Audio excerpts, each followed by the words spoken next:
Benang sutera panjang berlembar, tenunan indah tiada tara. Pemanis kata apa kabar, awal bismillah pembuka bicara.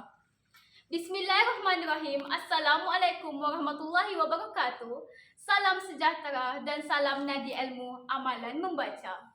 Siti Nur Aisyah binti Rahman nama diberi, berusia 17 tahun yang menuntut di SMK Tun Ismail yang terletak di Parit Raja, Batu Pahat.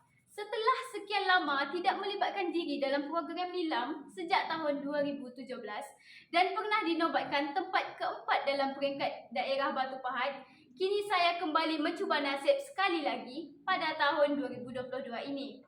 Bila berselisih buat tak cakna, sungguh pun sudah bertentang mata.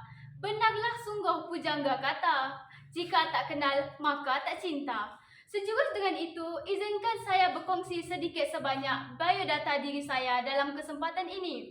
Saya merupakan anak jati Batu Pahat, Johor dan anak ketiga daripada 4 orang adik-beradik.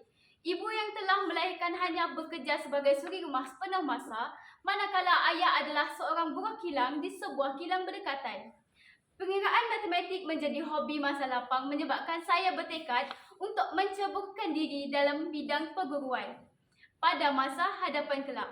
Sejurus dengan itu, saya telah memilih buku Semanis Nira sebagai resensi saya pada hari ini.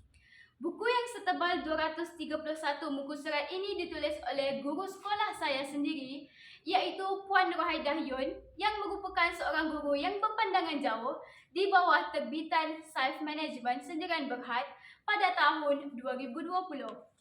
Buku ini menceritakan tentang pahit manis perjalanan seorang pelajar yang hidup bergantung pada pokok nipah dalam perjalanan menuntut ilmu dan yang akhirnya membawa kepada kejayaan kepada diri dan juga orang sekelilingnya. Apa yang paling menarik perhatian saya ialah konsep falsafah 5 jari yang terdapat di dalam buku ini. Jari pertama iaitu ibu jari berperanan sebagai jari induk merupakan simbol yang baik dan memberi persetujuan kerana sifatnya sebagai pemimpin yang baik. Apabila kita mengangkat jari ibu, jari lain akan menunduk. Jari telunjuk pula mewakilkan orang yang kaya yang suka menunjuk harta dan kekayaannya. Dengan harta tersebut, jari telunjuk boleh memanipulasi ibu jari yang berperanan sebagai pemimpin untuk bersetuju atau tidak tentang suatu perkara. Cuba kita tunjuk ke arah sesuatu, pasti ibu jari akan menekan anak-anak jari yang lain. Jari tengah pula menggambarkan seorang yang bijak dan berilmu kerana apabila kita makan atau mengambil barang, secara automatik jari tengah akan berdiri setaraf dengan jari-jari yang lain, yang bermaksud jari ini berperanan sebagai orang tengah dalam menyelesaikan masalah. Jari manis menunjukkan kemanisan seorang remaja yang suka mencuba perkara baru. Akan tetapi, dapatkah jari ini berdiri sendiri secara tegak? Sangat sedikit untuk mereka berdiri tegak tanpa bantuan jari-jari lain. Begitu juga remaja memerlukan nasihat dan teguran guru dari orang-orang yang lebih berpengalaman untuk dapat berdiri dengan kuat menghadapi cabaran dalam hidup. Akhir sekali, jari kelingking yang menunjukkan sifat lemah lembut kaum perempuan dan tanda kemaafan. Ini kerana jika diimbas semula pada zaman kanak-kanak, sekiranya berlaku apa-apa pergaduhan, pasti jari kelingking akan dipautkan ke jari kelingking sahabat sebagai tanda minta maaf.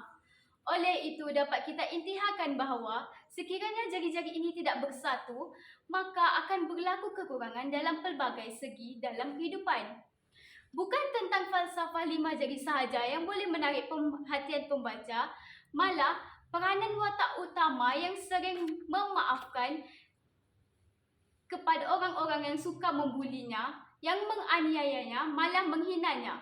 Tidak diakui kewujudannya oleh ayah sendiri, tetap mampu mengungkapkan kata memaafkan dengan mulut yang sangat ringan kerana dia tahu bahawa hanya dengan perkataan mudah itu, ikatan silaturahim akan lebih dieratkan.